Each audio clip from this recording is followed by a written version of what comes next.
धीर्धैनं श्रवणपटे यतिवरा महावाक्या जनार्दन सच्चिदानन्दत्वं शरणं व्रजेश। यादवेन्द्रं दयादाता पुण्डरीक्षा क्षीरसागरशयनं कमलनयनं नमस्तुते नमामि श्रीहरि। धैर्य से जिसको धारण किया जाता है, कर्णपटुओं से जिनका पान किया जाता है, ऐसे सच्चिदानंद भगवान श्री यादवेंद्र सरकार को मैं नित्य ही चिंतन करता हूँ, नमन करता हूँ। जिनको नमन करने से मंगल आदि मंगल तो हो ही जाते हैं, साथ ही में बहुत बड़ा बल मिलता है मनुष्यों को। आप हमें लाइक करें, सब्सक्राइब करें, कमेंट करें और साधु संत और आध्यात्मिक विचारों को वाणी के प्रसारण से सुनकर अपने जीवन को परमात्मा की मार्ग पर ले जाकर जीवन सफल बनाएं, भारत को जगत गुरु बनाएं, आध्यात्मिक गुरु बनाएं और आदि सनातन धर्म की रक्षा करने का संकल्प उठाएं। वाणी ब्रह्मा के मुखारविंद से जो अचेत निद्रा में श्रुतियाँ निकलती हैं उसे वाणी कहते हैं, और ये अंतरिक्ष में विचरण करती रहती है और मानवता का कल्याण करती है। भारत में हिमालय के अज्ञात तंद्राओं में ब्रह्मवेता मार्कंडे, जमदाग्नि, अत्रि, एकलव्य, सनक, सनंदन, भगवान गुरु, वशिष्ठ, विश्वामित्र, बड़े बड़े ब्रह्मवेता भगवान की साधना में योग निद्रा में लीन रहते हैं और उनका मुखारबिंद से जो शब्द निकलते हैं वो वाणी बन जाती है। इसलिए वाणी ब्रह्माणी करो वाणी परनितवास, राम कथा वर्णन करूं पूर्ण कर मास। शुक्रवार सूरज प्रवेश और वृष राशि में जाए, 2026 में नौ तपारोहणी आए। नौ तपारोहणी 9 दिन तक तपती है, 9 दुर्गाएं इसको तपाती हैं। और सूर्य जब वृषभ राशि में प्रवेश करते हैं, वृषभ का मतलब बैल से होता है और बैल पर भगवान शिव की सवारी होती है जिसे नंदी कहते हैं। तो नंद करे आनंद, नो तपा शिव शक्ति, 9 दिन तक कर लो भगवान की सब भक्ति। अरे 9 तपारोहणी शुभारंभ कलिकाला, संकट सारे जग के शिव जी ने टाला। अरे रोहिणी नक्षत्र जन्मे यदुराई, भादो मास में कृष्ण पक्ष अष्टमी आई। तो रोहिणी राजा दक्ष की लड़की है और चंद्रमा को सबसे ज्यादा रोहिणी पसंद है। 27 लड़कियां राजा दक्ष के हुई, इसे 27 नक्षत्र कहते हैं। और रोहिणी नक्षत्र अमृतमय है क्योंकि चंद्रमा रोहिणी में संलिप्त रहते हैं, उच्च के रहते हैं। तो रोहिणी तपे अमृत बरसे, सोखे जहर तमाम, सूरज सोखे प्रदूषण और अमृत बरसे राम। तो सूर्य चंद्र गति रोहिणी और 9 तप गति व्यापक पाए, 9 दिन की शक्ति बड़ी और कांड बड़े हो ही जाए। बड़े बड़े कांड होते हैं जब रोहिणी तपती है और उन कांडों का समापन समारोह होता है 2026 में। ये रोहिणी शुक्रवार को 9 तपारोहिणी का शुभारंभ है, 9 दिन तक तपेगी। उसमें शनि जयंती से शुभारंभ, पुरुषोत्तम मास शुरू होगा और मानवता की जय होगी, दानवता का सब क्षय होगा। जितने दानव जगत में कर रहे मेल मिलाप और अपने आप हट जाएंगे सारे दानव साफ। दानव नीति छोड़िए और भजन करो श्री राम। 9 दिन में हो जाएंगे सारे ही शुभ काम।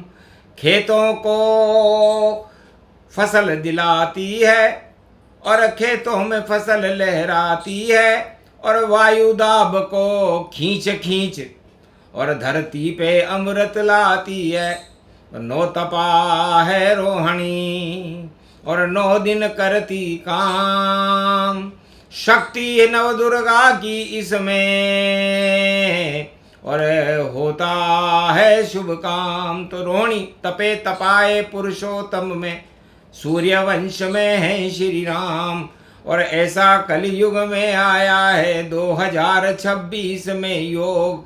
2026 में पुरुषोत्तम के साथ रोहिणी तप रही 9 तपा और दानव खाएंगे मात कहीं किसी कोने में विश्व के। और बैठे दानव जाए, दानव नीति जो अपनाए मटिया मेट हो ही जाए। खेतों में फसल लहराएगी और सारे संकट हटाएगी। ये नव दुर्गा है जगदम्बा, भारत को जगत गुरु ये बनाएगी। सारे प्रदूषण नष्ट करे और रोहिणी का ये काम। रोहिणी का तारा चमके तो अमृत उसको मान। तो इसलिए अमृत काल 9 दिन तक रहता है और पुरुषोत्तम महीने में शनि जयंती के साथ ये 9 तपा रोहिणी का शुभारंभ शुभ संकेत दे रहा है। क्योंकि शनि देव शनिवार को शनि जयंती जाए, काले कर्म जिसने किए और वह सब रहे पछताए। नाम निशा मिट जाए उनका और दानवता हट जावेगी। और रोहिणी में जब चले चक्र तो दानवता जल जावेगी। धरती को तपाने रामचंद्र पुरुषोत्तम बनकर आए हैं और श्री कृष्ण रोहिणी के चंद्र अमृत लेकर बरसाते हैं। तो सूर्य और चंद्र की शक्ति 9 दिन तपे तपाए जाए, सब राशियों के लिए ही शुभ है। और बोले शिव हर्षित मुस्काए। 12 राशि और 12 कला अवतार राम जी आए हैं। भारत की धरती पर देखो अमृत को टपकाए हैं। भक्ति करो और भजन करो और करो तीर्थ स्नान। पुरुषोत्तम का मास है होगा सब कल्याण। भूलो दानवता सभी मानवता अपनाओ और घर से बाहर कम ही निकलो। सूरज रूप तेज गति पाओ। क्योंकि सूर्य अपने पूर्ण तेज में है। जब सूर्य अपने पूर्ण प्रकाश में तेज में रहता है तो दानवता निस्तेज हो जाती है। क्योंकि अंधकार को निस्तेज करने का काम ही सूर्य का है। इसलिए 9 दिन में कलयुग में 2026 में दानवता में भारी अंधकार रहेगा और मानवता में भारी प्रकाश रहेगा। इसे दानव नीति कोई अपनावे तो अपने को स्वयं नष्ट पावे। सारी नीतियां धरी रहेंगी और जो कर देंगे काम। दिन में न मरूं रात में न मरूं, सारे ही शमशान। जो ऐसे ऐसे नियम बना करके कानून बना करके लाए हैं उनका बंटाढार होएगा। ऐसी शक्ति रोहिणी है। और देखो मन की मोहनी है, अमृत रूप सोहनी है। तो अमृत वर्षा हो भारत में और फसल खेत लहराए। अनधन की यहाँ कमी नहीं रहे। बरखा भर जाए। बरखा भी बरसात भी बड़ी अच्छी होगी, फसलें भी अच्छी होंगी और भारत का कृषि प्रधानता का प्रभाव तो कायम रहेगा। भारत में ईश्वर शक्तियों का नाम कायम रहेगा और दानवता और अधर्म शक्तियां निस्तेज रहेंगी। सभी राशियों के लिए 12 की 12 राशियों के लिए ये 9 तपा रोहिणी शुभ है। क्योंकि शुभता जब है जब आप शुभता की ओर जाओ और अशुभता जब है जब आप अशुभता की ओर जाओ। इसलिए 9 दिन तक और इस पूरे पुरुषोत्तम मास में आप शुभ काम का संकल्प करें। एक तो शुभता कीजिए, करो परहित काम, तो ग्राम कृपा हो जाएगी और मंगल हो भगवान। तो भगवान की भक्ति करो, ये रोहिणी बतला रही। और भारत के ऊपर 1 अरब 48 करोड़ हैं, अमृतपान करा रही।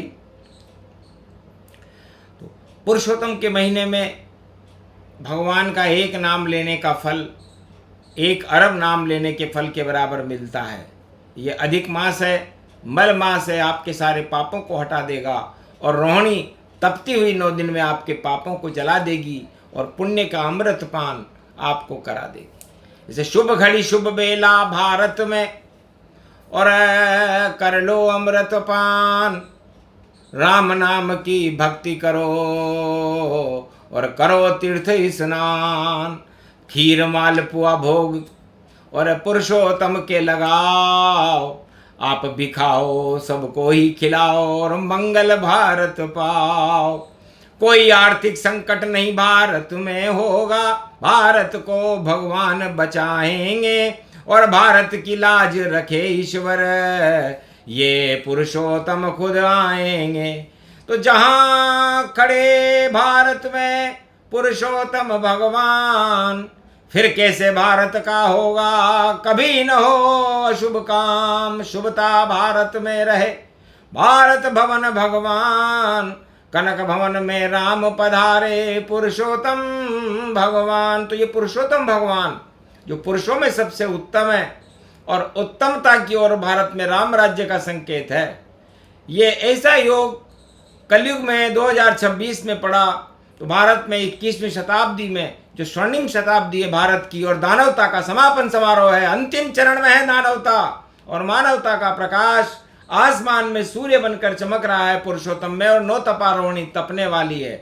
तो शुक्रवार को दिन शुरू होगी, तो शुक्रवार चतुर्दशी और शक्ति रूप अपार 4 चतुर्भुज नारायण है और पुरुषोत्तम साकार। तो ये पुरुषोत्तम महीने में बड़ पूजनीय अमावस्या है, ज्येष्ठ मास का शुभारंभ है, जिसमें गंगा दशहरा भी आएगा। तो अमृतपान गंगा दशमी और अमृत रूप दिखाएगा। राजा इंद्र जलझारी से भारत में कृषि उपजाएगा। इतनी वर्षा होए सावन भादो मास, और अषाढ़ में वर्षा जर्जर और टपके रही आकाश। तो ऐसी तप रही रोहिणी और तपे तपाए जान, और रोहिणी जो तपती रहे तो तपा ले ओ भगवान। अपनी आत्मा को इस रोहिणी के सूर्य में तपाएं और भगवान की भक्ति करें, पुरुषोत्तम का नाम का जाप करें, भगवान कृष्ण का तो ओम शरणम ब्रजेश मंत्र जप करें, क्योंकि रोहिणी के स्वामी भगवान श्री कृष्ण है। एक बार उन्होंने कहा था कि मैं ही अमृत, मैं ही कृष्ण और मैं ही जमुना जल हूँ राधे। सूरज भी मैं, चंद्रमा भी मैं, और मैं ही हिमालय हूँ राधे। पीपल का पत्ता मैं ही हूँ, मैं ही सब कुछ हूँ राधे राधे। पूरा त्रिलोक साधे साधे, ये करता तुमसे ये वादे। पूरा ही गोलोक ये पूरा ही ब्रजधाम, कभी कोई नहीं कष्ट पाएगा। 56 भोग लुटेंगे तमाम। तो मक्खन और छाछ को छवैयो शाम आयो है, और रोहिणी को चंद्रमा अमृत को लेके आयो है।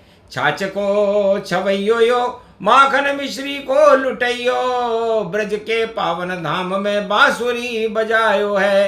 प्रेम को यो प्रिय देखो, और यशोदा को नंदन, देवकी को नंदन, और राधे करे जिसको वंदन। गोप ग्वाल सब करे वंदन।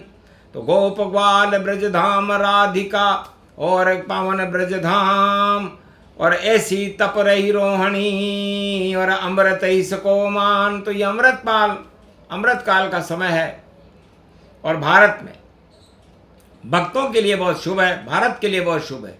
भारत में कोई आर्थिक संकट नहीं है, किसी तरह की कोई परेशानी नहीं होगी, ये घोषणा वाणी करती है। कोई कुछ भी कहे, सब उल्टा हो सुलटा तो राम जी करते हैं, और हम जो कहते सत्य होती, भारत में अमृत भरते हैं। तो गुरुवार है आज और वाणी बड़ी विचित्र, शिव प्रदोष त्रयोदशी है, शक्ति शिव की अनंत अनंत शक्ति के स्वामी भगवान शिव हैं, और शिव की शक्ति ही अमृतमय है, ज्ञानमय है। शिव का नाम ही ज्ञान है, शिव ही ज्ञान से ही तो कल्याण होता है, और कल्याण से अमृत टपकता है। शिव जी की जटाओं से गंगा का अमृत टपकता है, मुखार बिंद से वाणी टपकती है। शिव जी की पुत्री है वाणी, और ये संसार का चारों युगों में भला करती है। भगवान कृष्ण ने भी इसी वाणी से गीता को सुनाया, और वाल्मीकि ने इससे रामायण सुनाई, तुलसीदास जी ने रामचरितमानस सुनाया, श्रीमद् भागवत सुखदेव जी ने सुनाई, 4 वेद 6 7 18 पुराण वेद व्यास जी ने सुनाए। तो ये अमृतमय स्वरूप है रोहिणी अमृतमान। कथा सुनो भगवान की और तीर्थ करो स्नान। ये प्रसंग जो भी सुने रोहिणी रूप प्रसंग, अमृतपान इसको कहे राम कृष्ण भारत के संग। बोलो जय श्री राम, जय शिव शक्ति।